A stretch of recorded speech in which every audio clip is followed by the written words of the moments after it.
네, 여러분 반갑습니다. 다시 인사드리겠습니다. 이정현입니다. 그리고 저 뒤에 계신 분들 앞에 자리가요, 한 10대 개는 남았네요.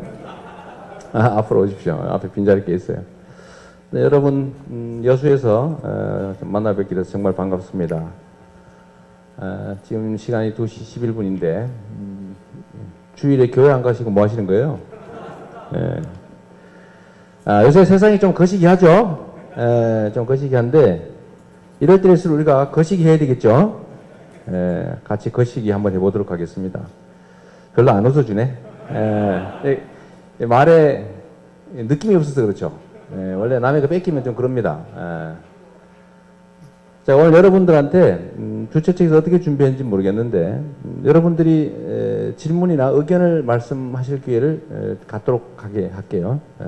대개 한 2시간 정도로 예상이 되는데, 끝나면 요즘은 인증샷이 유행 아닙니까, 그죠?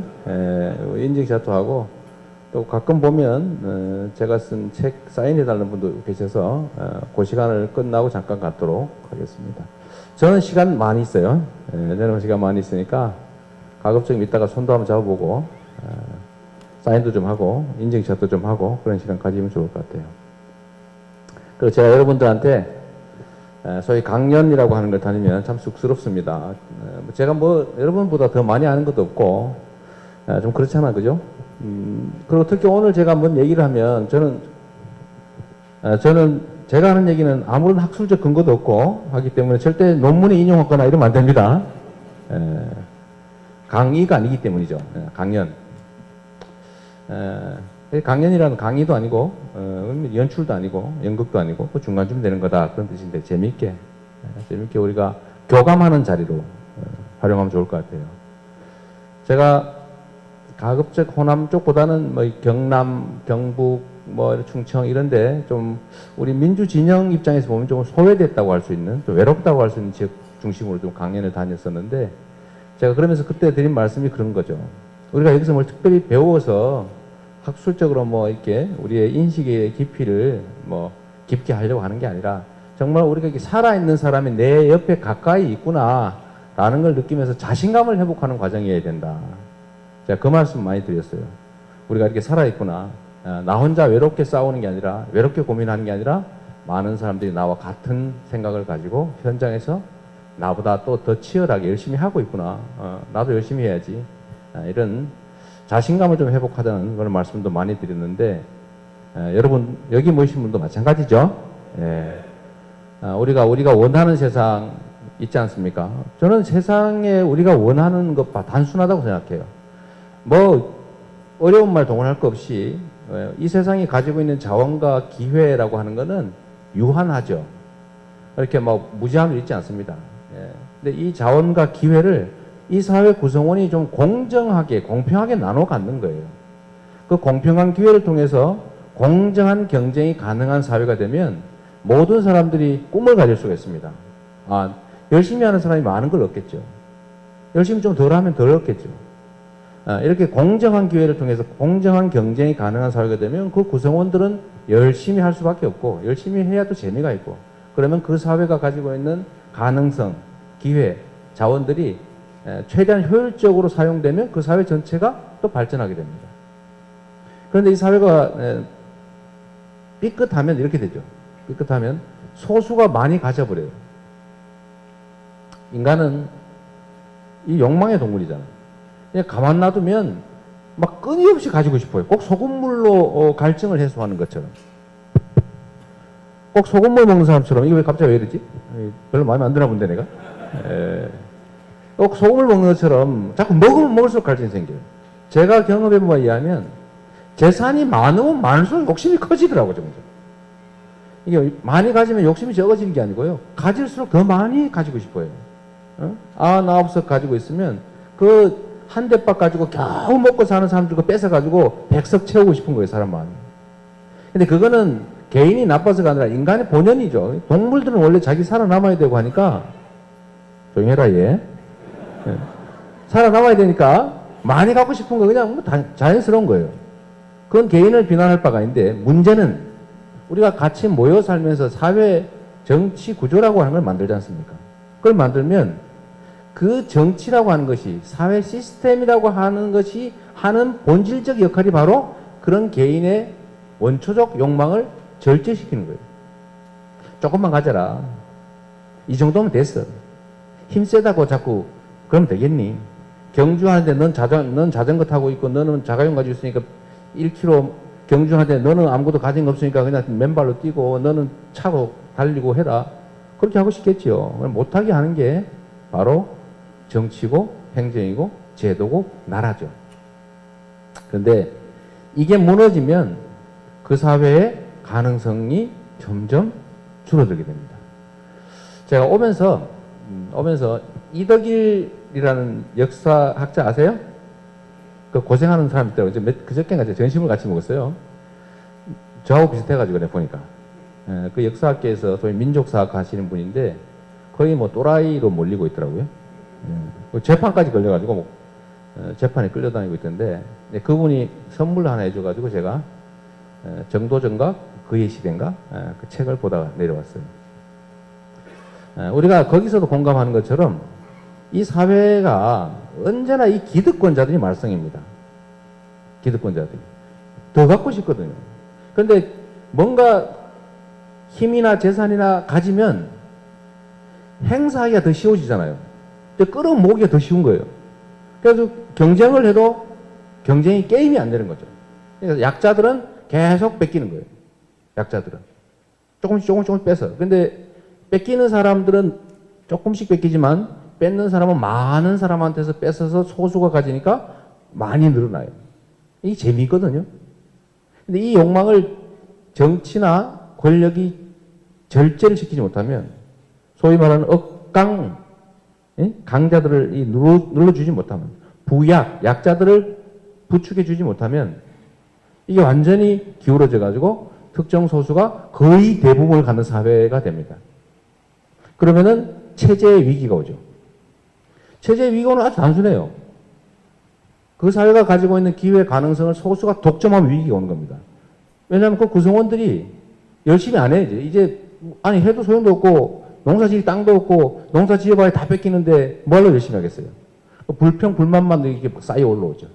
그래도 이 통제되지 않는 기득권자들은 끊임없이 뺏어갔습니다. 그러다가 결국은 막판에 두 가지 선택의 기로에 다다르죠. 그야말로 혁명적 개혁을 할 것이냐 아니면 체제를 근본적으로 뒤집을 것이냐.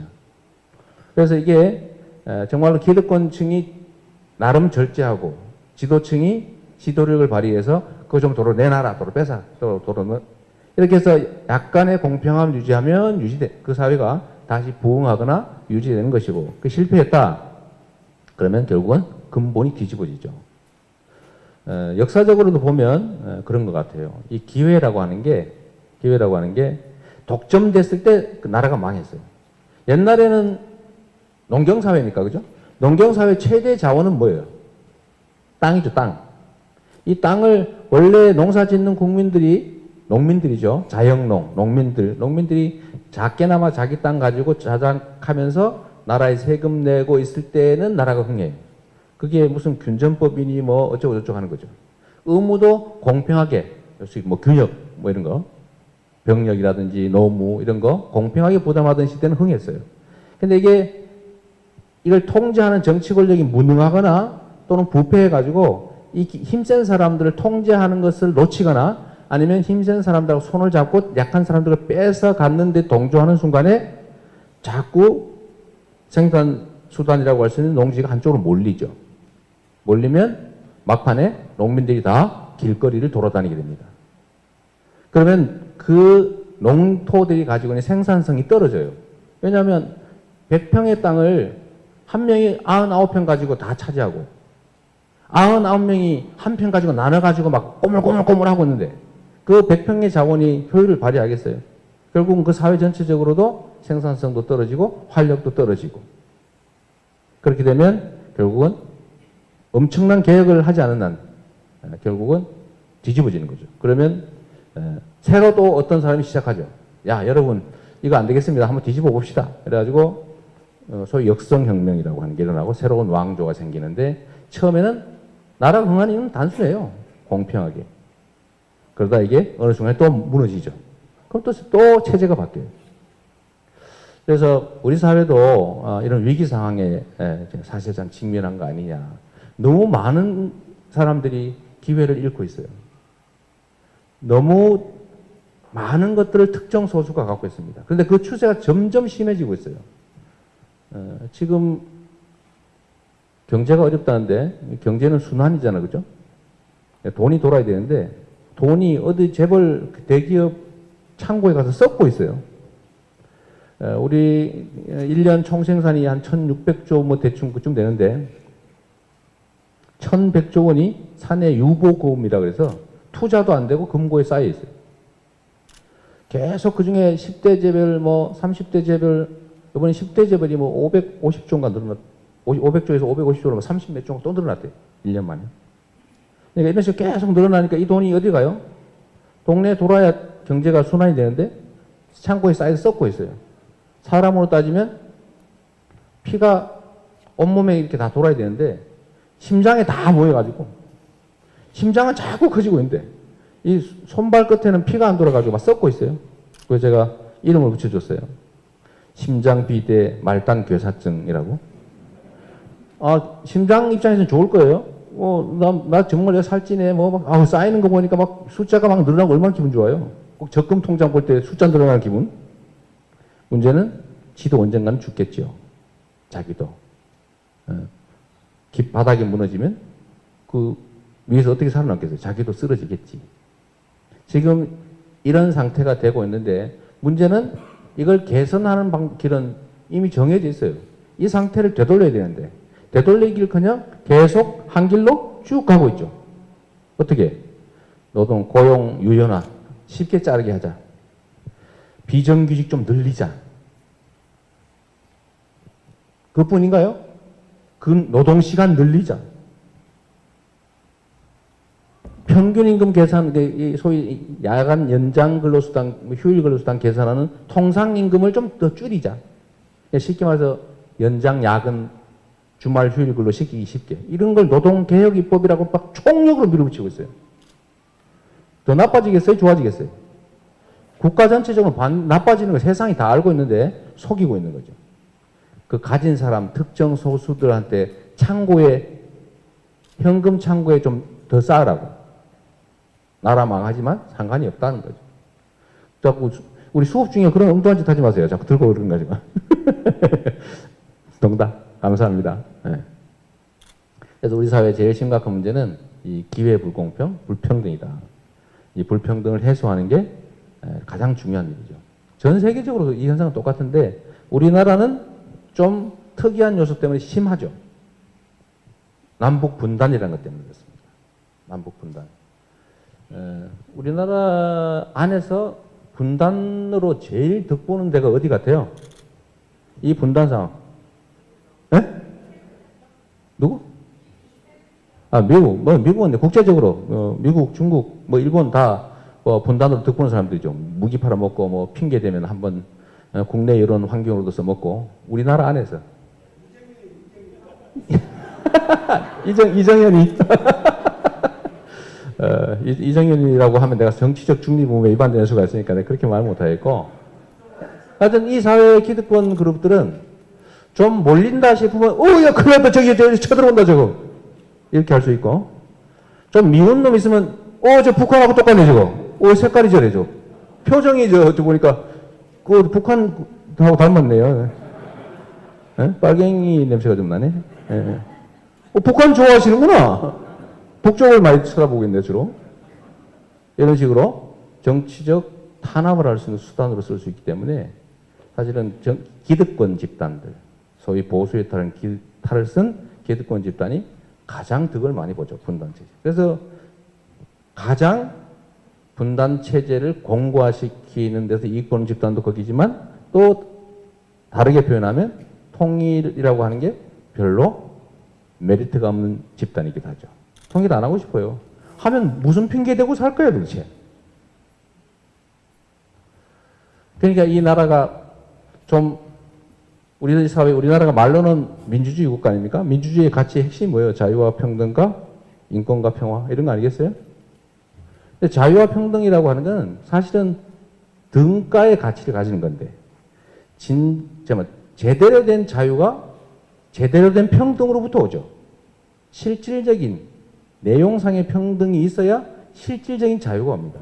근데 실질적 평등이 보장이 되지 않는 자유라고 하는 거는요, 잡아먹힐 자유를 의미할 뿐이에요.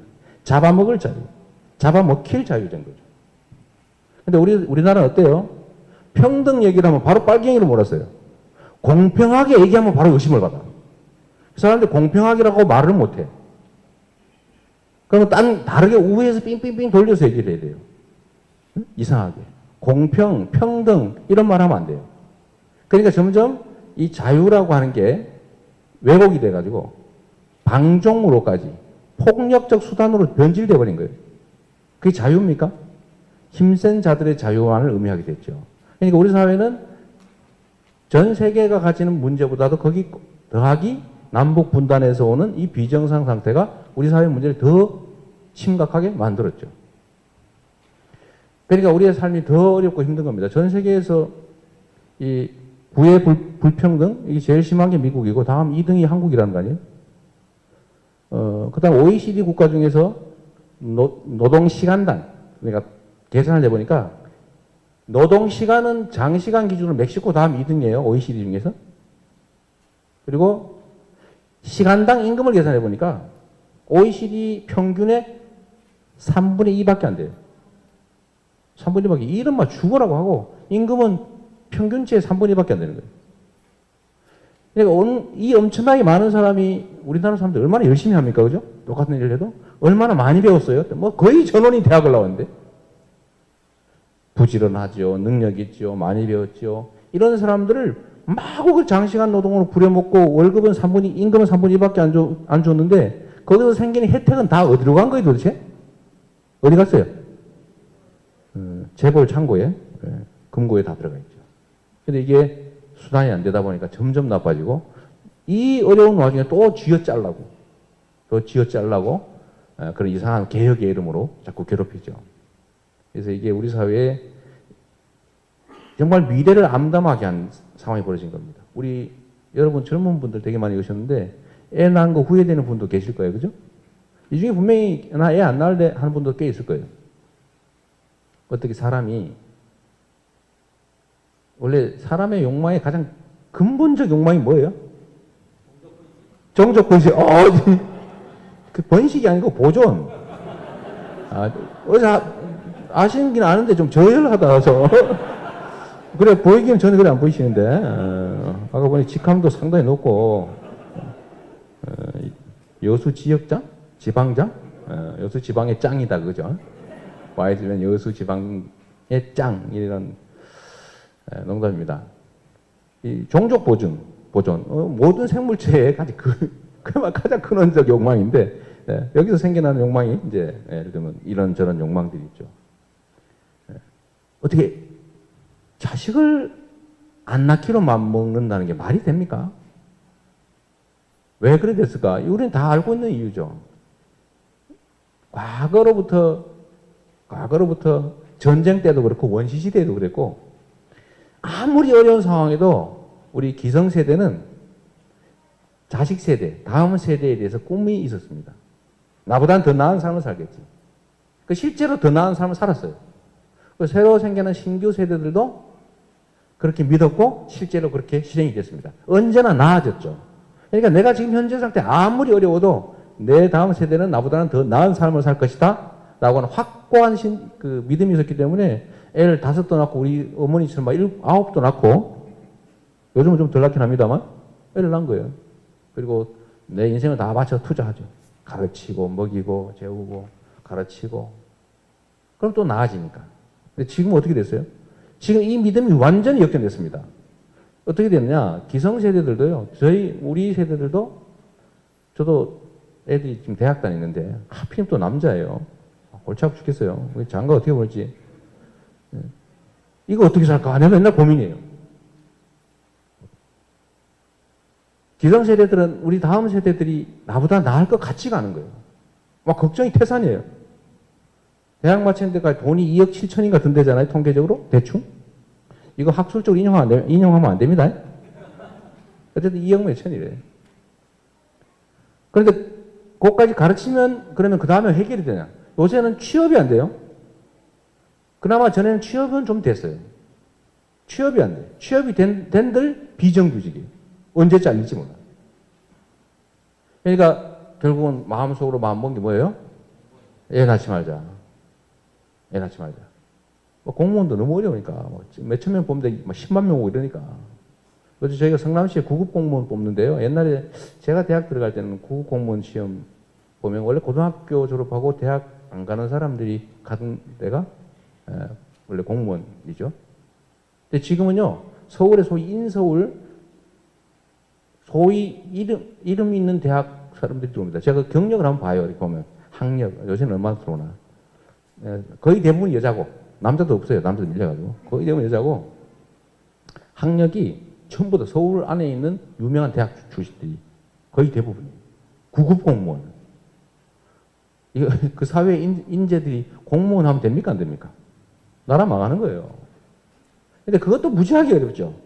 그러니까 이제 아이고 나도 고생하고 사는데 나보다 더 고생할 게 분명한 애를 말로 낳냐? 그냥 나나 잘 먹고 잘 살자. 이렇게 해서 애를 안 낳아요. 전 세계에서 출산율이 가장 낮은 쪽에 속한다는 거 아닙니까? 둘이서 만나가 둘은 낳아야 되는데 둘은커녕 1.1명이나 1.2명밖에 안 난다는 거예요. 이렇게 되면 2800년대인가 780년대가쯤 되면 현대 출산율로 가면 멸종한답니다. 멸종. 없는 거예요. 2300년대 되면 절반으로 줄고 2800년쯤 되면 다 없어진대. 물론 뭐 딴 사람이 와서 살겠지. 뭐 코 크고 뭐 이런 분들이 와서 살겠죠. 없어진다는 거예요. 그래서 이 사회가 이만큼 아주 심각한 상황에 처해 있다. 근데 이게 결국은 지도층의 무능과 무책임 때문인데 우리 사회가 가진 잠재력이라고 하는 게 과거보다 훨씬 나빠졌냐? 그렇지 않잖아요.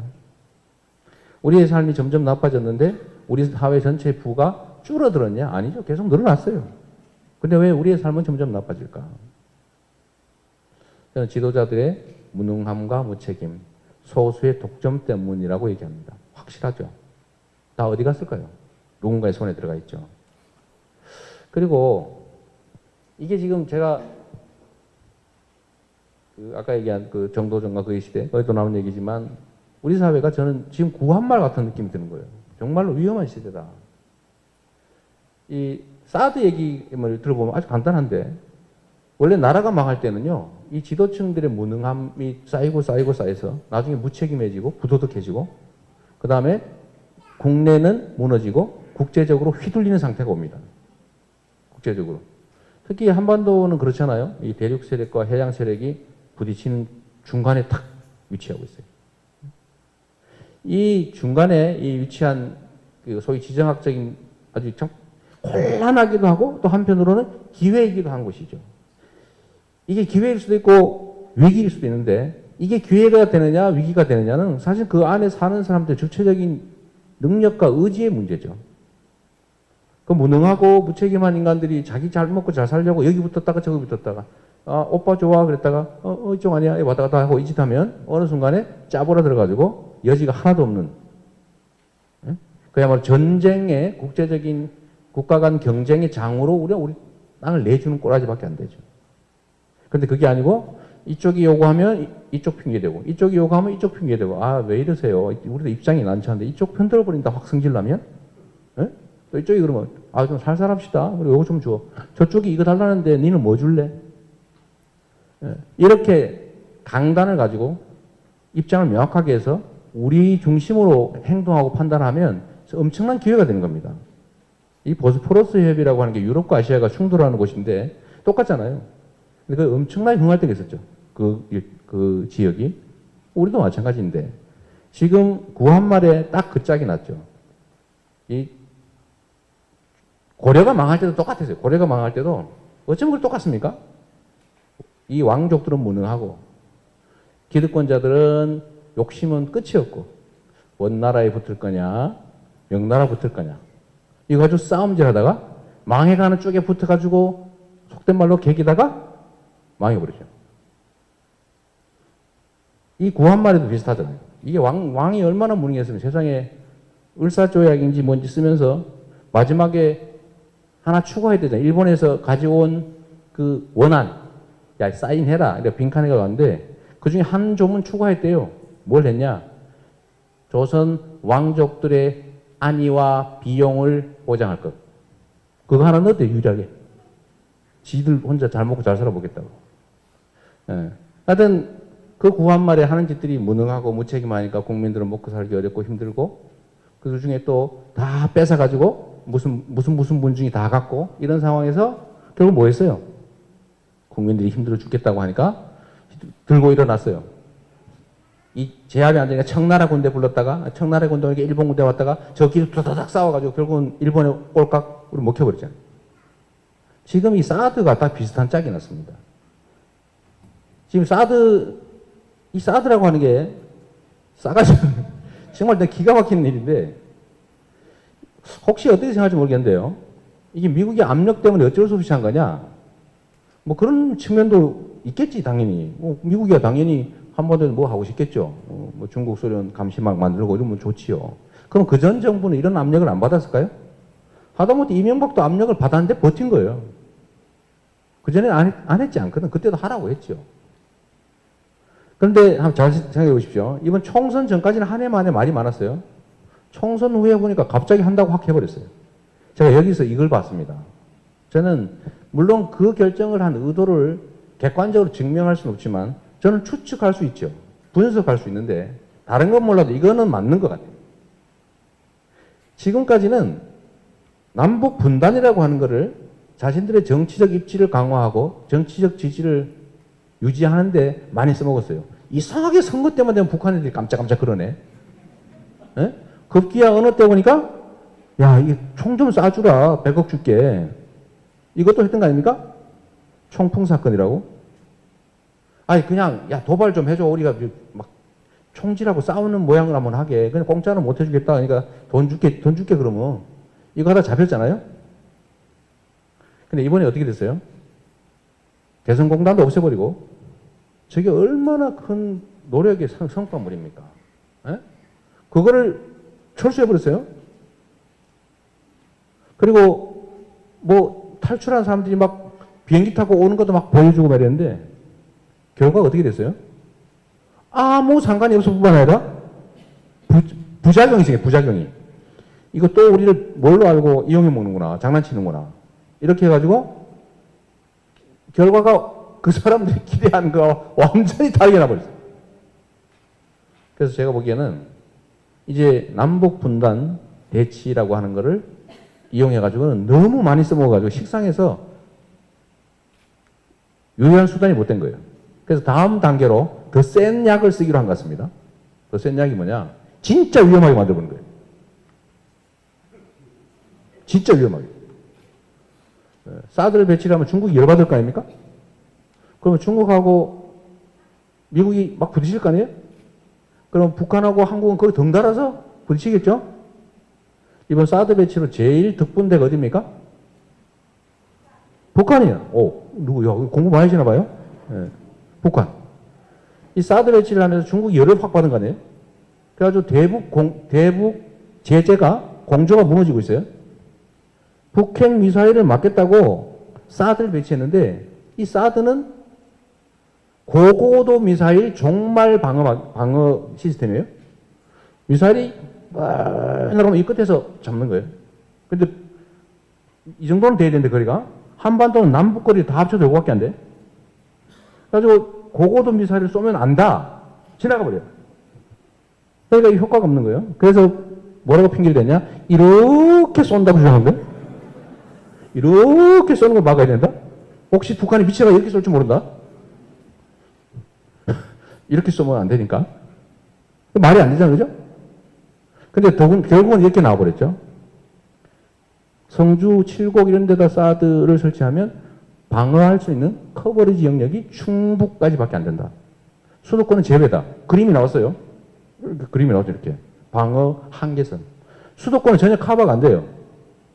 수도권을 커버 못하는 이런 거 왜 만들어요? 결국은 어떻게 됐냐?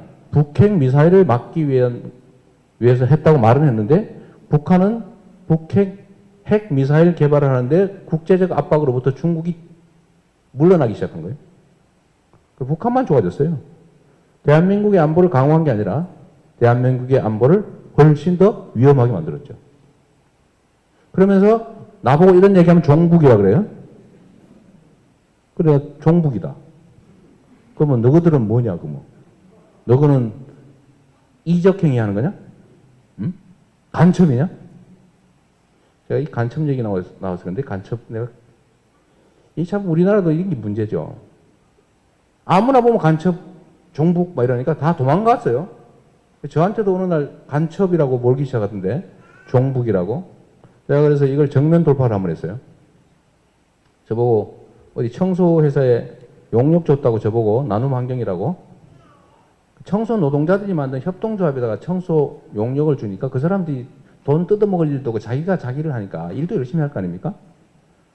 어디 회사 주면 회사가 막 시가 주는 인건비하고 지는 인건비 차이를 지가 먹어가지고 막 권리금이 20억씩 하고 그래요.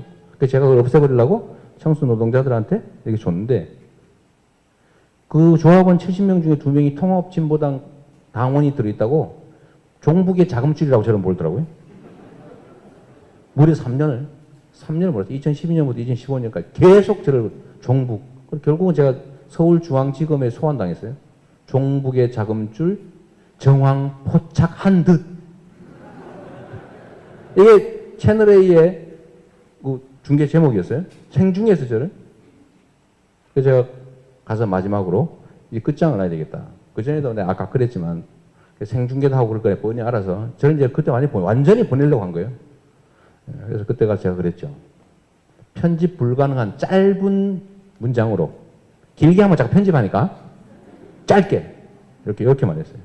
딱 2개만 말했어요. 첫째, 이 회사는 사회적 기업이라서 성남시는 일거리를 주었다. 그런데 정부는 사회적 기업 보조금을 5년 동안 연간 1억 가까이 주고 있다. 일거리를 준 이재명이 종북이면 현금 준 박근혜는 고첩이다. 그래서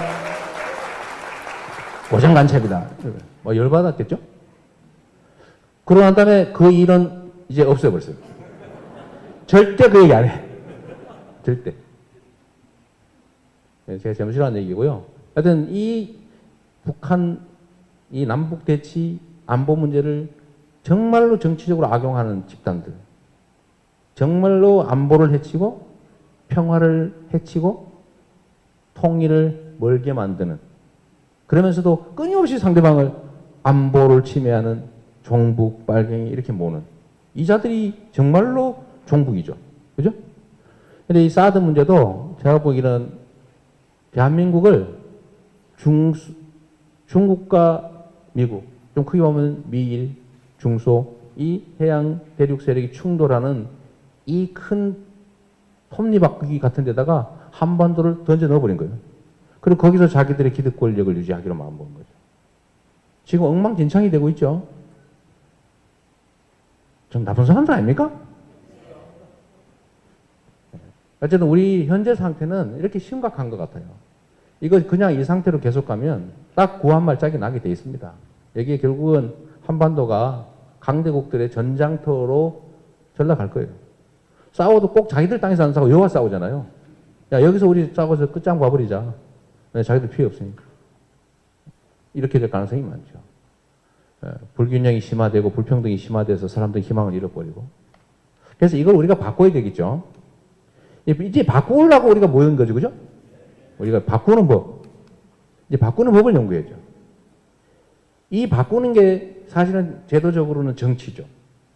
정치.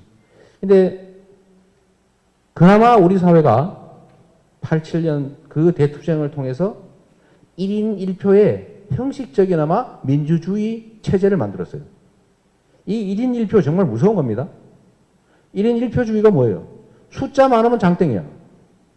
아주 나쁘게 하면 쪽수가 많으면 이기는 거지. 근데 이 사회에 이 비정상적이고 불합리하고 불공정하고 부정의한 시스템으로부터 덕을 보는 사람이 많아요, 저거요, 숫자가. 아주 적다. 그건 소수예요. 그러니까 이 이상한 시스템으로 인해서 피해를 보는 사람은 압도적 다수거든요. 압도적 다수예요. 그런데 이 압도적 다수가 이 소수 기득권자들한테 언제나 휘둘려요. 휘둘려. 그들이 힘을 갖고 있죠.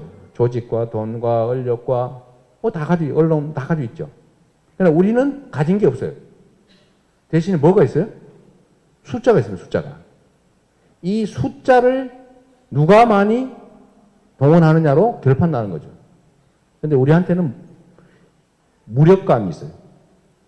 그래서 이 힘을 가진 소수의 전략은 언제나 이 다수를 포기시키는 거예요.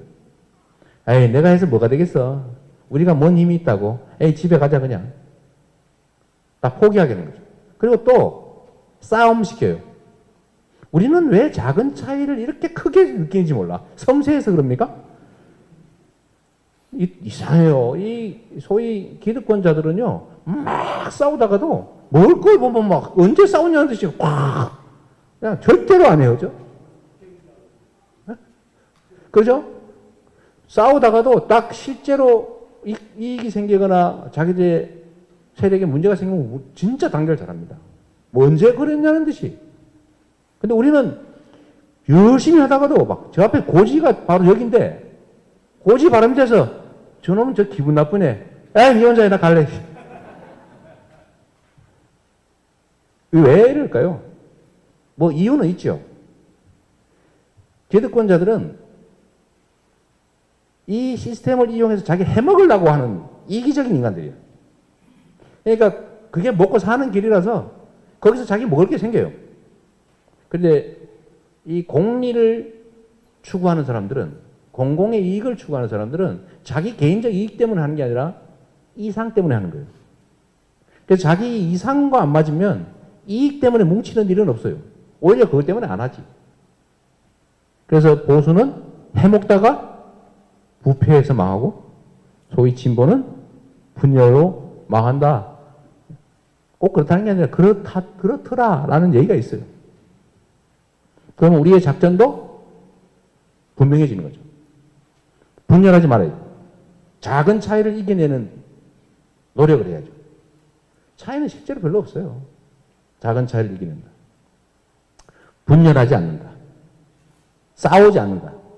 요즘 그냥 분열하면 따로 가면 좋은데, 에이, 너 일로 와. 너 저번에 그랬지. 에이, 뒤에 가가지고 집에 그냥 가면 되는데, 거기다 돌 던져버려. 뒤통수 맞고 말이야. 적진 앞에서 그냥 막 뒤통수로 피 흘리고 싸우고 막. 그러다 보면 쟤네들이 먼저 싸워? 다 차지하고. 이걸 이겨내는 게 중요하죠. 이 정치라고 하는 거야. 사실 전쟁터인데, 전쟁터 아닙니까? 누가 그러더라고요?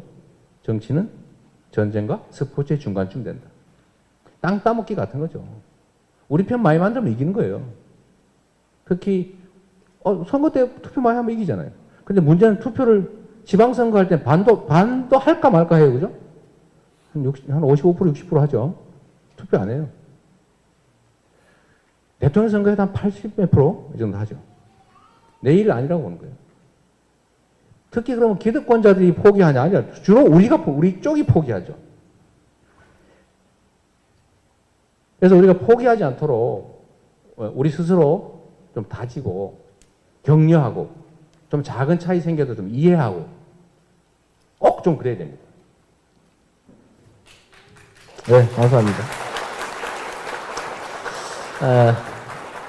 제가 이제 이건 뭐 너무 뻔한 교과서 얘기라 제가 다른 얘기 하나 할게요. 제가 그 전두환 알죠? 여러분 전두환 하면 지금이야 웃고 얘기하지만 이 얼마나 가혹한 짓을 했습니까? 근데 저는 개인적으로 뭐 그 사람이 대한민국의 운명도 바꾼 사람이기도 하지만 제 개인적으로도 저의 운명을 2번씩 바꾼 사람이 전두환입니다. 첫 번째는 전두환 이 양반이 군사 쿠데타를 한 다음에 본고사를 없앴잖아요. 본고사를 없어요. 그리고 모든 학생들 과외 금지. 그리고 대학은 무조건 학력고사로만 뽑는다. 이런 아주 이 사람이 한강을 보고 그랬다는 거 아니에요? 물이 왜 저리 무질서하게 흐르냐? 라고 얘기해가지고 직강 사업을 했다는 거 아니에요? 파내고. 아주 그 재밌는 사람인데 국군의 날을 그 2일로 옮겨가지고 3일로 붙여서 연휴로 쉬자 뭐 이런 주장도 했던 사람이에요. 그 옛날에 보면 나옵니다. 어록에 나와, 어록에. 근데 이 국군의 날은 우리 백골 부대인가가 38선을 처음 넘은 기념일이에요. 근데 그 사람이 그걸 군인인데 몰랐던 거야. 잊어버리고 휴일을 모아서 쉬자. 아주 2일로 옮기자 뭐 그런 얘기 했던 사람인데 아주 재밌는 사람이에요. 그래가지고 전국의 모든 학교는 학력고사만으로 뽑아라. 그러니까 전국의 학생이 모두 1등부터 65만 등까지 쫙 등수가 매기잖아요. 81학번부터 사립대학들이 등수 몇 등 이상은 등록금 면제하고 돈 주는 제도가 생겼어요. 그때 학교 다니는 사람들은 압니다. 지금 약간 젊은 사람들 모를 거예요. 지금 뭔 소리 하는 거예요, 지금 저거. 그래서 제가, 야, 저거 대학 갈 수 있다. 드디어 나도 저거 해야지. 그래가지고 제가 죽으라고 공부해가지고, 전두환 덕에 제가 대학을 갔습니다. 등록금 면제받고 용돈 받으면서 갔는데, 제가 그때까지도, 대학을 들어가기 전까지도 광주 사태의 폭도들을 제가 엄청나게 미워했어요. 그러나 나는 경상도라는 자부심이 이렇게. 아니, 내가 공장 노동자인데 경상도 자부심이 뭔 소용이 있어요? 에? 근데 그때 그렇게 가르쳤어요. 내가 그 공장에서 같이 산재 사고 당하면서 같이 일하면서도 나는 경상도야. 이런 황당무계한 우월감을 갖고 있었다고요. 근데 마침 광주 사태로 당시에 불리던 그 사건을 우리가 TV 뭐 인데 보고 소문으로 들으니 북한군하고 손을 잡고 나라를 이렇게 절단 내버리려고 폭동을 일으켰다가 총 맞아 죽었다. 그 얘기를 저는 100% 믿었죠. 믿으니까 당연히 당시에 속은 모든 다른 지역의 국민들처럼 내 입으로 욕하고 다녔어요. 근데 제가 대학을 딱 갔습니다. 2년 만에 간 거죠. 갔는데 어느 날 따뜻한 봄날에 보니까 제 1학년인데 웬 사람이 철조망이 막 감겨 있는 학교에 왜 나무에 철조망을 감아놨길래 야 나무를 이렇게 많이 열심히 보호하나 이런 생각했어요. 그래서 용도를 잘 몰랐어. 이상하다 저거 왜 나무에다가 철조망을 저렇게 감아놨지? 근데 보니까 웬 시커먼 학생이 그 철조망 감긴 나무를 기어 올라가는 비질질 흘리면서 올라가더니 올라가서 뭐 물러가라 그러면서 여기서 꺼내더니 유물 같은 거 뿌리는 거예요. 그래서 그게 휙 날리니까 어떻게 됐어요? 학교 안에 있는 막 짭새가 막 저는 다 집어간 거예요. 근데 그 중에 몇 장은 또 휙 멀리 날아갈 거 아니에요? 근데 그거를 우리가 주워서 돌려보는 거죠. 보니까 이게 광주 사태가 이게 전두환이 이 찢어 죽일 놈이 이게 지 뭐 해먹으려고 사람들을 막 아주 죽인 거다. 그리고 막 찔린 사진, 목된, 이런 막 진짜 참혹한 사진들하고 이걸 본 거예요. 제가 믿었을 것 같아요? 안 믿지. 이 또 거짓말 하는 거네, 이 빨갱이들이 이거. 예? 근데 이게 한 번, 두 번 도서관에 막 창에 매달린 사람 보고, 뭐 대자보 몰래 쓴 거, 밤에 새벽에 뿌린 삐라, 이런 거 보다 보니까 드디어 알아냈어요. 아, 이거 아니네, 이거. 이거 어떡하면 좋아? 내 입으로 지은 죄를 이거 어떡하면 좋아? 이거 내 입으로 지은 죄를. 그래서 제가 내 살아온 인생도 그렇지만 제가 속았잖아요. 그죠? 속아서 정말로 해서는 안 될 짓을 한 거죠. 정말로 해서는 안 될 짓을. 같이 2차 피해를 입히고 있었던 거 아닙니까? 그 억울한 가족들, 유가족들 이걸 지금 세월호 가족들 보고 일베들이 뭐 관장사 하느니 에? 자식을 뭐 가지고 뭐 시체팔이 하느니 이런 얘기를 하고 있었던 게 제가 원조 일베라고 주장하는 사람이에요. 내가 원조 일베다. 개전한 원조 일베. 그래서 대학을 다니면서 그걸 보고 사람이라고 하는 게 입력되는 정보에 따라서 완전히 딴 사람이 될 수 있구나. 내 스스로가 그랬던 것처럼. 그리고 거기 더하기 제가 산재 환자인데 이렇게 보면 팔이 다 휘었죠. 냄새도 반밖에 못 맡아요. 우리 집사람이 방구 껴도 난 아무 상관이 없어. 55% 상실. 뭐 남들은 방구 튼다고 고생하던데 난 한 개도 고생 안 했어. 아무 상관없어요.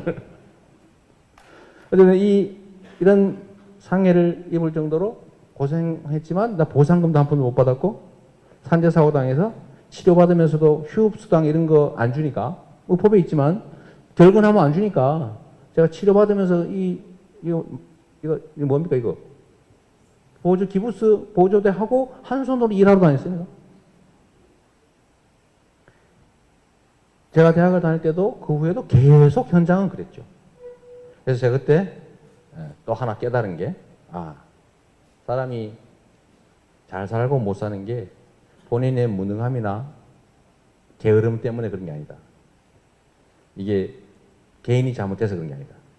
상당 정도는 불공평한 세상 때문에 그렇다. 저는 거기서 탈출했지만 제 가족들, 제 이웃 사람들, 제 동료들은 여전히 그 삶을 살고 있으니까 좀 정상적인 세상, 공정한 세상. 그때부터 제가 그 생각을 하게 된 거예요. 그래서 이제 이 길로 나서게 된 계기가 됐죠. 이 길로 나서게 된 계기가 됐는데 결국은 좀 웃기게 얘기하면 전두환 덕에 대학을 갔고 그 인간 때문에 내 인생이 또 획 돌아가지고 원래는 저는 대학 가서요 잘 먹고 잘 사는 게 꿈이었어요. 저는 공장에서 고생하다가 이제 대학 갔는데 지금 잘 먹고 잘 살아야지. 오로지 그 꿈만으로 진짜 제가 아까 교복 나오던데 제가 진짜 대학 들어가면서 교복을 사서 입은 사람입니다. 저 진짜 아까 그 사진이거든 진짜. 제가 남들은 중고등학교 다닐 때 교복 입고 막 학교 가면 저는 반대 방향으로 자국복 입고 공장 갔단 말이에요. 그게 한이 돼가지고 대학 들어갈 때 제가 교복, 사각모 이거 맞춰서 입고 입학식을 갔어요. 한이 돼가지고. 근데 저도 그랬는데 다른 사람들은 그렇게 되지 않으면 좋겠다. 그래서 내 인생을 바꿨어요. 되게 도움받은 사람이지만 거기서 깨달은 거 정말로 중요한 거. 정보가 중요하다. 정치를 하는데 말이에요. 여러분 민주당이나 뭐 야당들 하는 거 보면 참 한심하죠. 예. 저도 당 소속이긴 한데 한심하죠. 여기 말해도 괜찮아요. 요새는 또 그래. 예.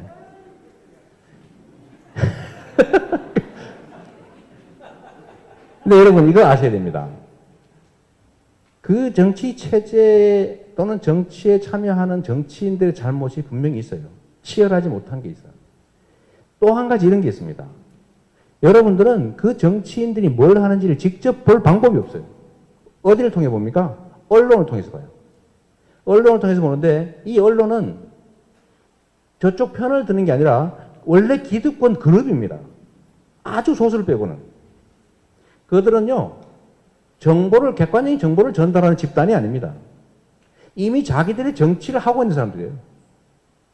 우리 그 소위 주류 악성 언론들, 보수 언론이랑 안 그래. 그건 보수가 아니거든.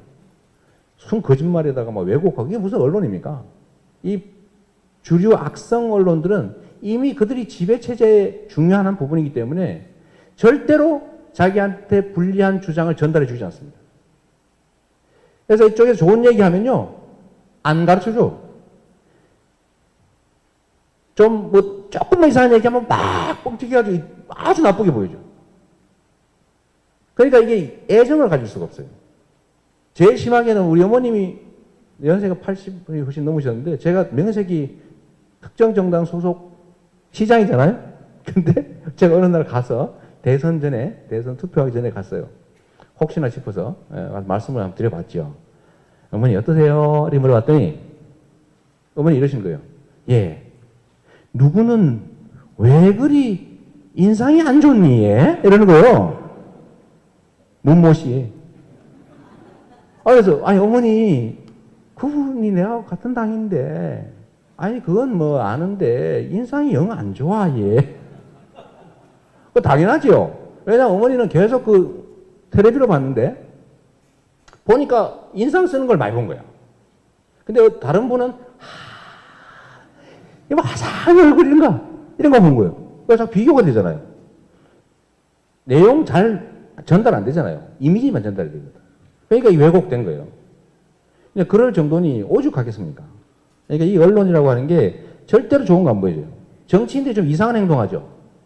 왜 이상한 행동하는지 아세요? 이상한 행동을 하면 써줘. 왜냐하면 사람이 개한테 물려 죽은 건 뉴스가 아닙니다. 그 재미가 없어. 근데 성질 난다고 개 뒷다리 너 일로 와봐. 꽉 하고 깨물어다. 이거 완전 뉴스톱이야. 얼마 전에 이재명이가 키우는 개가 초등학생 물었다 그러면서 채널A에서 막 쓰고 그러던데, 문 것도 아니지만. 그렇게 이상한 거, 상식을 벗어난 이상한 거, 비정상적인 걸 써주니까 정치들은 어떻게 자기 존재를 증명해야 되니까 언론에 맞추게 됩니다, 이제 슬슬. 자기 주장이 전달이 안 되니까요. 그러니까 국민들은 그걸 통해서 보는 거예요. 그래서 결국은 입력된 정보가 그렇다 보니까 나쁜 이미지를 갖는 거예요. 뭐 실제 잘하는지 안 하는지는 내가 모르겠는데 내가 보기엔 노력하더라고. 꽤 노력해요. 꽤 노력하는데 객관적으로 전달되는 거는 말짱 꽝이야. 말짱 꽝. 그리고 똑같은 걸 했는데도 똑같은 상황에서 똑같은 짓을 했는데도 이쪽이 하면 잘못했다고 그러고 이쪽이 하면 말을 안 해버려. 희한하지 않습니까? 날치기 해도 똑같아요. 그러니까 이게 언론이 정치 환경을 완전히 왜곡을 하니까 정치인들이 국민들하고 접할 수가 없는 거예요. 그래서 자꾸 거기에 적용하다 보면 나중에는 포기하게 됩니다. 처음엔 노력하지요. 근데 나중에 포기해요. 그래서 이거를 우리가 이겨내야 됩니다. 이겨내는 길이 생겼어, 근데. 그게 뭐예요? 손가락을 써요, 손가락을 지금부터. 손가락을 써야 됩니다. 첫째로는 정보에 의해서 사람은 판단한다. 아무리 예수님도요, 예수님 미안합니다.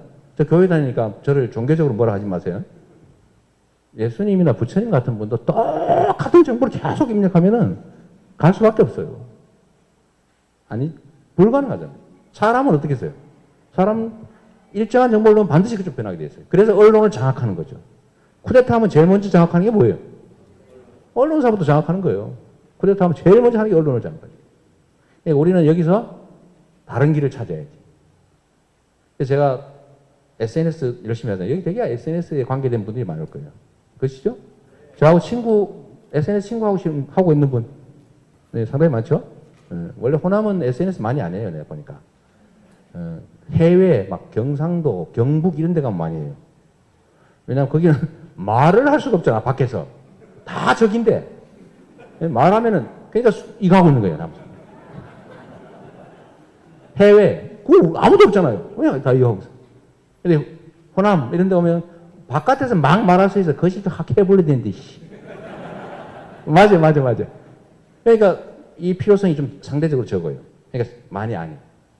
제 친구가 이쪽이 더 적어요. 이상하죠?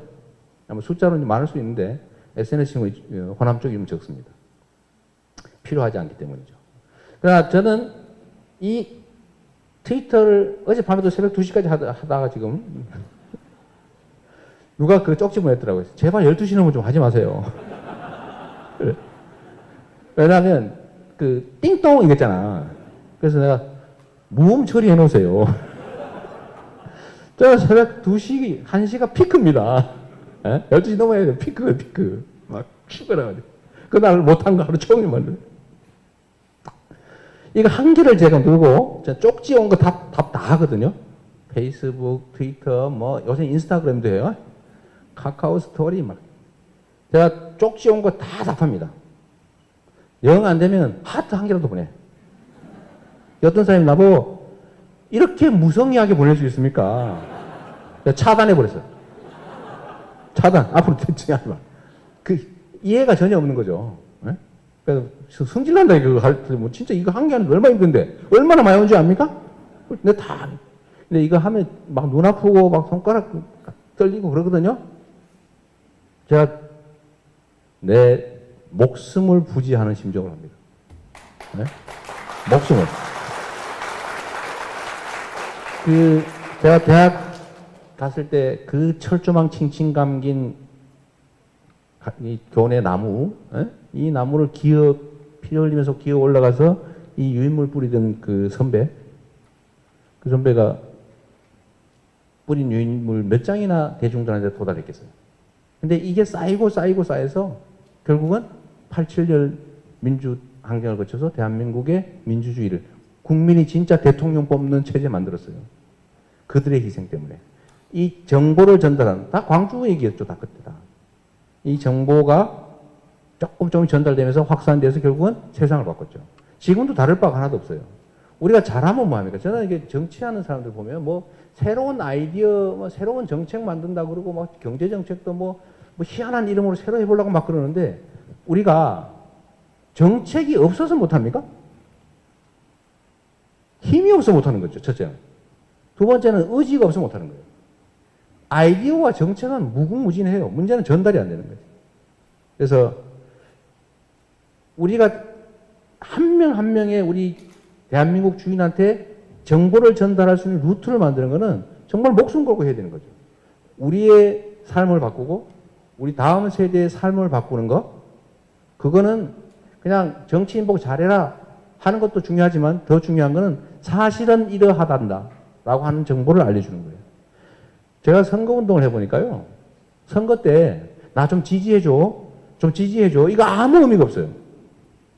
지지해달라고 하면 나 지지 안 하던 사람이 그래 지지해달라니까 해줘야지 이래만 먹습니까? 안 해줘요. 절대 안 해줍니다. 지지라고 하는 건 최종 결론인데 이거는 그동안에 쌓인 정보가 축적돼서 나온 최종 결론이에요. 이 결론을 누가 와서 얘기한다고 확 바꿀 것 같아요? 그래서 이 사람들이 써먹는 수법이 있잖아요. 막 노동 문제 얘기하면 내가 노동자고 우리 아들이 노동자니까 저 말 맞네 라고 하다가 갑자기 누가 빨갱이 옆에 잃어버리면 갑자기 팩 돌아서 버려요. 왜? 이때까지 배운 게 있어요. 야 이거 큰일 나는구나 이거. 북한이 막 쳐들어올 것 같은 느낌이 들고 그러면 막 노동이고 뭐 필요 없는 거죠.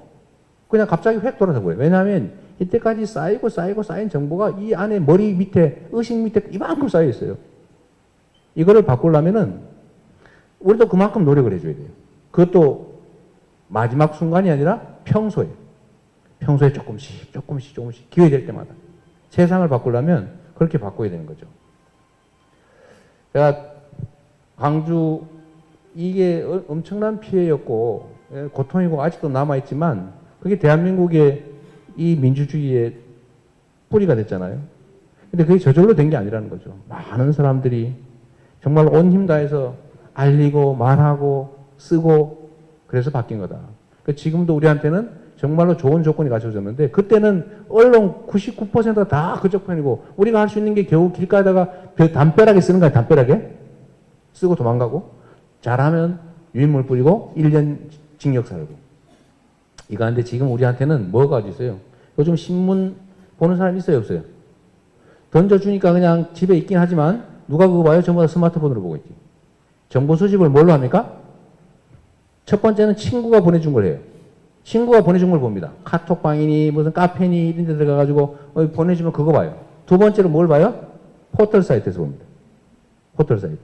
세 번째로 그게 이제 소위 옛날 방식의 신문. 신문들도 지금 완전히 다 바꾸고 있어요. 이제 신문은 부수가 줄어들고 있어요. 그래서 우리가 가지고 있는 이 무기가 조선일보가 가지고 있는 200만 부에 거의 버금갈 수 있다. 내가 1년만 노력해가지고 친구, 카카오 스토리, 밴드, 뭐 등등등 이렇게 해가지고 인스타그램 뭐 해가지고 1000명 만들었다. 1000명 친구 만들었는데 이 1000명 친구 만든 사람이 100명이 모였다. 100만 명한테 전달될 수 있죠. 제가 페이스북을 하는데 이런 거 자랑해야지. 제가 여론조사상 대선 후보 지지율에 가끔 박원순을 앞선다는 거 아세요? 그 중에 박원순 지지자 있을지 모르는데 섭섭하지만 현실이야. 물론 가끔. 아주 가끔. 딱 2번. 근데 그 힘이 뭐예요? 저는 언론에서 물론 특수한 뭐 인터넷 매체나 아주 소수 마이너 언론 말고는 다 저한테 욕만 해요. 온갖 거, 막 종북, 불륜, 폐륜, 표절, 정과, 막 있는 거 막 조만한 거 막 키워가지고 맨날 욕만 해. 근데 이거를 제가 뚫고 하여튼 그래도 조금 밑에 갤럽에서는 8등, 리얼미터에서는 7등. 센 거야. 별로 안 놀라는데. 된 이유가 결국은 그 사람들은 다 맞고 왜곡된 정보만 전달했지만 우리가 여러분들의 도움으로 우리가 다른 루트로 대중들하고 접촉한 덕이죠. 그러니까 우리가 열심히 그거 합시다. 거시기 하자고요. 손가락을 많이 쓰자.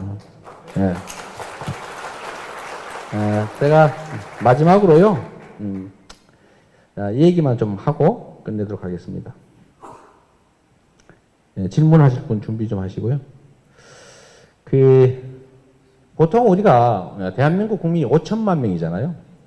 5천만 명인데 우리가 무력감을 갖는 이유는 그거예요. 5천만인데 내 혼자 해봐야 뭐 하겠노? 나하고 몇 사람이 바꾼다고 세상이 바뀌겠냐? 그 생각이거든요. 그런데 아닙니다. 우리나라 국민이 5천만 명인데요. 5천만 명인데 이 중에 2,500만의 동의를 얻어야 뭘 할 수 있는 게 아니에요. 2,500만이 아니다. 우리가 5천만이나 되니까 제가 판단이 안 서는데 제가 계모임 얘기 자주 하거든요.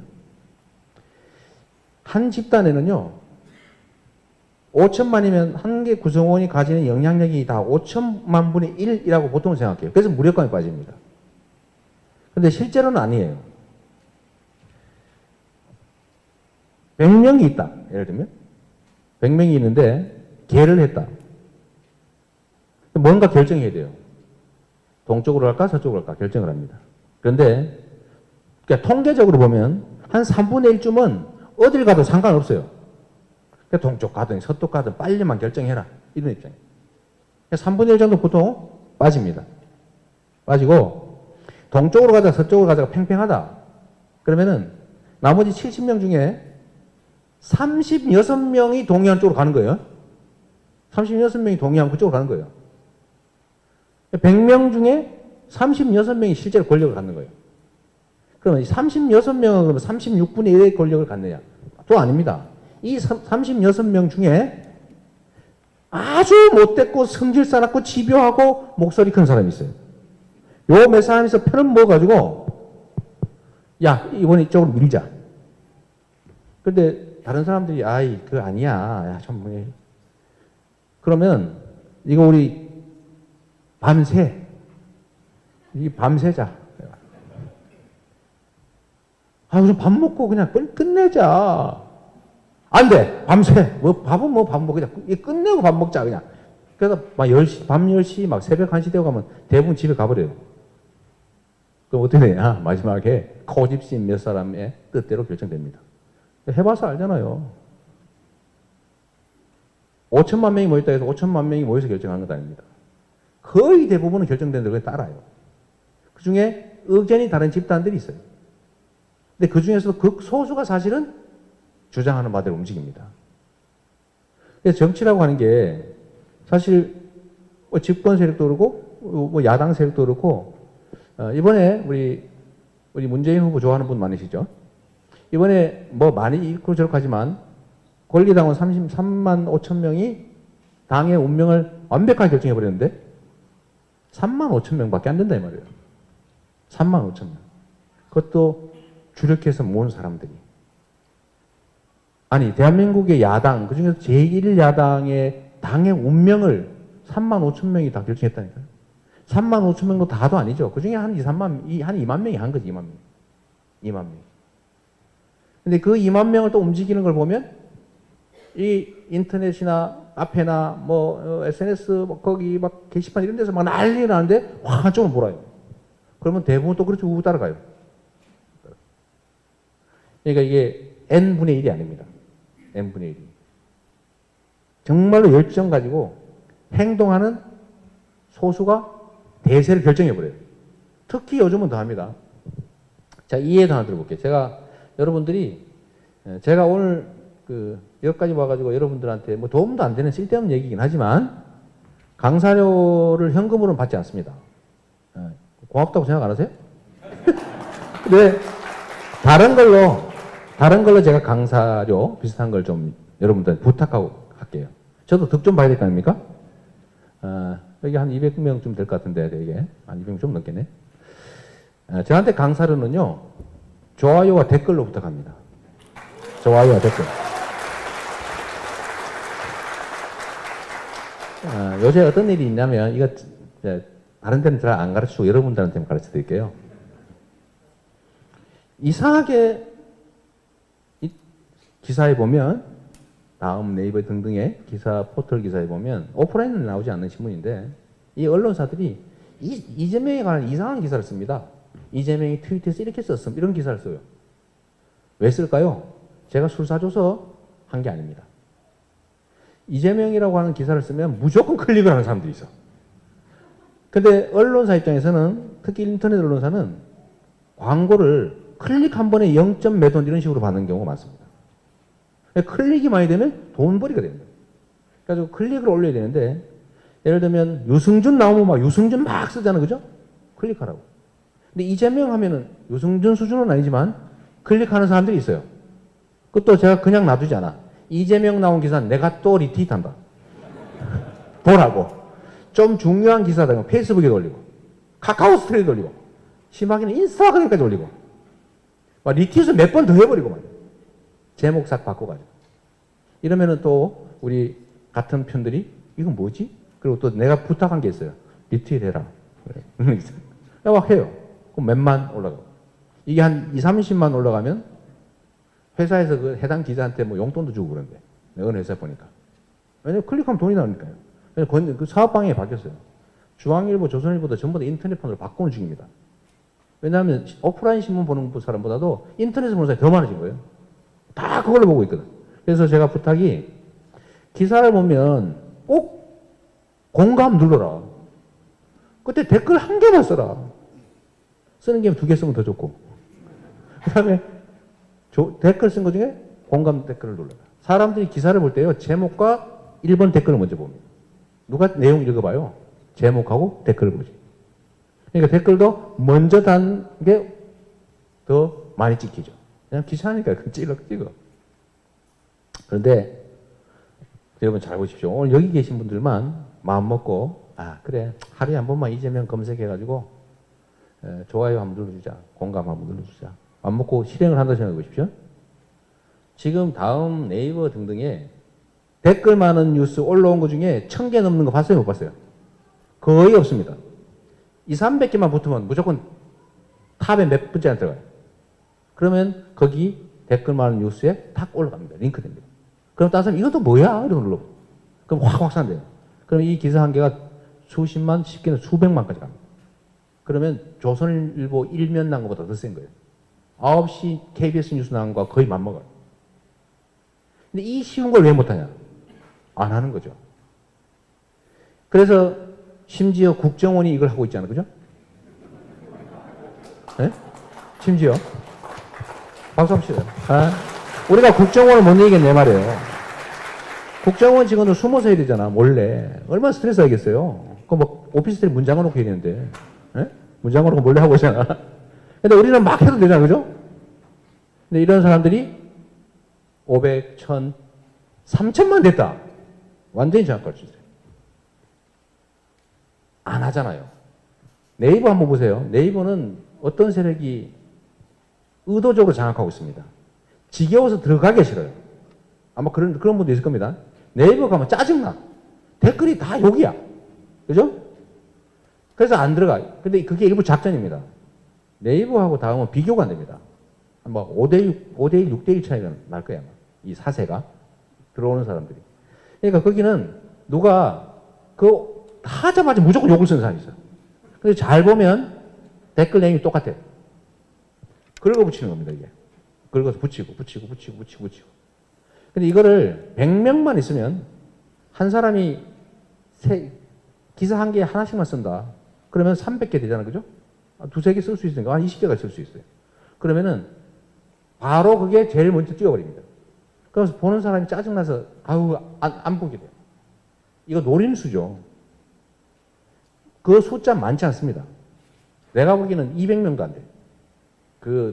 앉아가지고 맨날 막 이재명 기사만 뜨면 에라이 새끼야 뭐 형수한테 쌍욕하고 막 이런 거잖아요. 이거 쓰는 사람이 숫자가 300명도 안 돼요.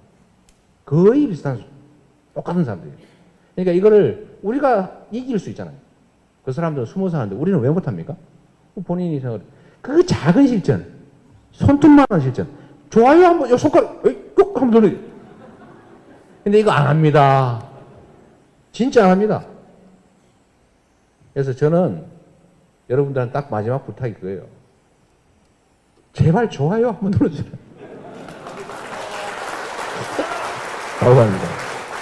이거 뭐 재판에 끌려다니고 있던데 그분이 선물 하나 해줘가지고 제가 정도전과 그의 시대인가 그 책을 보다가 내려왔어요. 우리가 거기서도 공감하는 것처럼 이 사회가 언제나 이 기득권자들이 말썽입니다. 기득권자들이 더 갖고 싶거든요. 그런데 뭔가 힘이나 재산이나 가지면 행사하기가 더 쉬워지잖아요. 끌어모으기가 더 쉬운 거예요. 그래서 경쟁을 해도 경쟁이 게임이 안 되는 거죠. 그래서 약자들은 계속 뺏기는 거예요.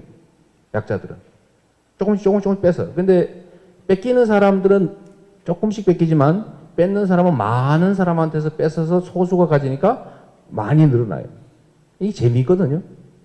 근데 이 욕망을 정치나 권력이 절제를 시키지 못하면 소위 말하는 억강, 강자들을 눌러주지 못하면 부약, 약자들을 부추겨주지 못하면 이게 완전히 기울어져 가지고 특정 소수가 거의 대부분을 갖는 사회가 됩니다. 그러면은 체제의 위기가 오죠. 체제의 위기는 아주 단순해요. 그 사회가 가지고 있는 기회 가능성을 소수가 독점하면 위기가 오는 겁니다. 왜냐하면 그 구성원들이 열심히 안 해야지. 이제 아니 해도 소용도 없고 농사지을 땅도 없고 농사 지어봐야 다 뺏기는데 뭐하러 열심히 하겠어요. 불평 불만만 이렇게 쌓여 올라오죠. 그래도 이 통제되지 않는 기득권자들은 끊임없이 뺏어갔습니다. 그러다가 결국은 막판에 두 가지 선택의 기로에 다다르죠. 그야말로 혁명적 개혁을 할 것이냐 아니면 체제를 근본적으로 뒤집을 것이냐. 그래서 이게 정말로 기득권층이 나름 절제하고 지도층이 지도력을 발휘해서 그거 좀 도로 내놔라, 도로 뺏어, 도로는 이렇게 해서 약간의 공평함을 유지하면 그 사회가 다시 부흥하거나 유지되는 것이고 그 실패했다 그러면 결국은 근본이 뒤집어지죠. 역사적으로도 보면 그런 것 같아요. 이 기회라고 하는 게 독점됐을 때 그 나라가 망했어요. 옛날에는 농경사회니까 그죠? 농경사회 최대 자원은 뭐예요? 땅이죠, 땅. 이 땅을 원래 농사 짓는 농민들이죠. 자영농, 농민들이 작게나마 자기 땅 가지고 자작하면서 나라에 세금 내고 있을 때는 나라가 흥해요. 그게 무슨 균전법이니 뭐 어쩌고저쩌고 하는 거죠. 의무도 공평하게, 뭐 균역, 뭐 이런 거, 병력이라든지 노무 이런 거 공평하게 부담하던 시대는 흥했어요. 근데 이걸 통제하는 정치 권력이 무능하거나 또는 부패해가지고 이 힘센 사람들을 통제하는 것을 놓치거나 아니면 힘센 사람들하고 손을 잡고 약한 사람들을 뺏어 갔는데 동조하는 순간에 자꾸 생산 네, 여러분 반갑습니다. 다시 인사드리겠습니다. 이정현입니다. 그러니까 저 뒤에 계신 분들 앞에 자리가요, 한 10대 개는 남았네요. 앞으로 오십시오. 앞에 빈자리 꽤 있어요. 네, 여러분, 여수에서 만나 뵙게 돼서 정말 반갑습니다. 지금 시간이 2시 11분인데, 주일에 교회 안 가시고 뭐 하시는 거예요? 요새 세상이 좀 거시기하죠? 좀 거시기한데, 이럴 때일수록 우리가 거시기 해야 되겠죠? 같이 거시기 한번 해보도록 하겠습니다. 별로 안 웃어주네. 말에 느낌이 없어서 그렇죠. 원래 남의 거 뺏기면 좀 그럽니다. 자, 오늘 여러분들한테 주최 측에서 어떻게 준비했는지 모르겠는데 여러분들이 질문이나 의견을 말씀하실 기회를 갖도록 할게요. 대개 한 2시간 정도로 예상이 되는데 끝나면 요즘은 인증샷이 유행 아닙니까? 그죠? 인증샷도 하고 또 가끔 보면 제가 쓴 책 사인해달라는 분도 계셔서 그 시간을 끝나고 잠깐 갖도록 하겠습니다. 저는 시간 많이 있어요. 저는 시간 많이 있으니까 가급적 이따가 손도 한번 잡아보고 사인도 좀 하고 인증샷도 좀 하고 그런 시간 가지면 좋을 것 같아요. 그리고 제가 여러분들한테 소위 강연이라고 하는 걸 다니면 참 쑥스럽습니다. 제가 뭐 여러분보다 더 많이 아는 것도 없고 좀 그렇잖아, 그죠? 그리고 특히 오늘 제가 한번 얘기를 하면 저는 제가 하는 얘기는 아무런 학술적 근거도 없고 하기 때문에 절대 논문에 인용하거나 이러면 안 됩니다. 강의가 아니기 때문이죠. 강연. 강연이라는 강의도 아니고 연출도 아니고 연극도 아니고 그 중간쯤 되는 거다 그런 뜻인데 재미있게 우리가 교감하는 자리로 활용하면 좋을 것 같아요. 제가 가급적 호남 쪽보다는 뭐 경남, 경북, 뭐 충청 이런데 좀 우리 민주 진영 입장에서 보면 좀 소외됐다고 할 수 있는, 좀 외롭다고 할 수 있는 지역 중심으로 좀 강연을 다녔었는데 제가 그러면서 그때 드린 말씀이 그런 거죠. 우리가 여기서 뭘 특별히 배워서 학술적으로 뭐 이렇게 우리의 인식의 깊이를 뭐 깊게 하려고 하는 게 아니라 정말 우리가 이렇게 살아있는 사람이 내 옆에 가까이 있구나라는 걸 느끼면서 자신감을 회복하는 과정이어야 된다. 제가 그 말씀 많이 드렸어요. 우리가 이렇게 살아있구나. 나 혼자 외롭게 싸우는 게 아니라, 외롭게 고민하는 게 아니라 많은 사람들이 나와 같은 생각을 가지고 현장에서 나보다 또 더 치열하게 열심히 하고 있구나. 나도 열심히 해야지. 이런 자신감을 좀 회복하자는 그런 말씀도 많이 드렸는데, 여러분 여기 모이신 분도 마찬가지죠. 수단이라고 할 수 있는 농지가 한쪽으로 몰리죠. 몰리면 막판에 농민들이 다 길거리를 돌아다니게 됩니다. 그러면 그 농토들이 가지고 있는 생산성이 떨어져요. 왜냐하면 100평의 땅을 한 명이 99평 가지고 다 차지하고 99명이 한 평 가지고 나눠가지고 막 꼬물꼬물꼬물 하고 있는데 그 100평의 자원이 효율을 발휘하겠어요? 결국은 그 사회 전체적으로도 생산성도 떨어지고 활력도 떨어지고 그렇게 되면 결국은 엄청난 개혁을 하지 않은 한 결국은 뒤집어지는 거죠. 그러면 새로 또 어떤 사람이 시작하죠. 야 여러분 이거 안 되겠습니다. 한번 뒤집어 봅시다. 그래가지고 소위 역성혁명이라고 하는 게 일어나고 새로운 왕조가 생기는데 처음에는 나라가 흥하는 이유는 단순해요. 공평하게. 그러다 이게 어느 순간에 또 무너지죠. 그럼 또 체제가 바뀌어요. 그래서 우리 사회도 이런 위기 상황에 사실상 직면한 거 아니냐. 너무 많은 사람들이 기회를 잃고 있어요. 너무 많은 것들을 특정 소수가 갖고 있습니다. 그런데 그 추세가 점점 심해지고 있어요. 지금 경제가 어렵다는데 경제는 순환이잖아, 그죠? 돈이 돌아야 되는데 돈이 어디 재벌 대기업 창고에 가서 썩고 있어요. 우리 1년 총생산이 한 1600조 뭐 대충 그쯤 되는데 1100조 원이 사내 유보금이라 그래서 투자도 안 되고 금고에 쌓여 있어요. 계속 그 중에 10대 재벌, 뭐 30대 재벌, 이번에 10대 재벌이 뭐 550조인가 늘어났, 500조에서 550조로 뭐 30몇 조가 또 늘어났대요. 1년 만에. 그러니까 이런 식으로 계속 늘어나니까 이 돈이 어디 가요? 동네에 돌아야 경제가 순환이 되는데 창고에 쌓여서 썩고 있어요. 사람으로 따지면 피가 온몸에 이렇게 다 돌아야 되는데 심장에 다 모여가지고 심장은 자꾸 커지고 있는데 이 손발 끝에는 피가 안 돌아가지고 막 썩고 있어요. 그래서 제가 이름을 붙여줬어요. 심장비대 말단괴사증이라고. 심장 입장에서는 좋을 거예요. 나 정말 내가 살찌네. 쌓이는 거 보니까 막 숫자가 막 늘어나고 얼마나 기분 좋아요. 꼭 적금 통장 볼 때 숫자 늘어나는 기분. 문제는 지도 언젠가는 죽겠죠. 자기도. 바닥이 무너지면 그 위에서 어떻게 살아남겠어요? 자기도 쓰러지겠지. 지금 이런 상태가 되고 있는데 문제는 이걸 개선하는 길은 이미 정해져 있어요. 이 상태를 되돌려야 되는데 되돌리길커녕 계속 한 길로 쭉 가고 있죠. 어떻게? 노동, 고용, 유연화 쉽게 자르게 하자. 비정규직 좀 늘리자. 그뿐인가요? 그 노동시간 늘리자. 우리가 원하는 세상 있지 않습니까? 저는 세상에 우리가 원하는 것 단순하다고 생각해요. 뭐 어려운 말 동원할 거 없이 이 세상이 가지고 있는 자원과 기회라고 하는 것은 유한하죠. 이렇게 뭐 무제한으로 있지 않습니다. 근데 이 자원과 기회를 이 사회 구성원이 좀 공정하게, 공평하게 나눠 갖는 거예요. 그 공평한 기회를 통해서 공정한 경쟁이 가능한 사회가 되면 모든 사람들이 꿈을 가질 수가 있습니다.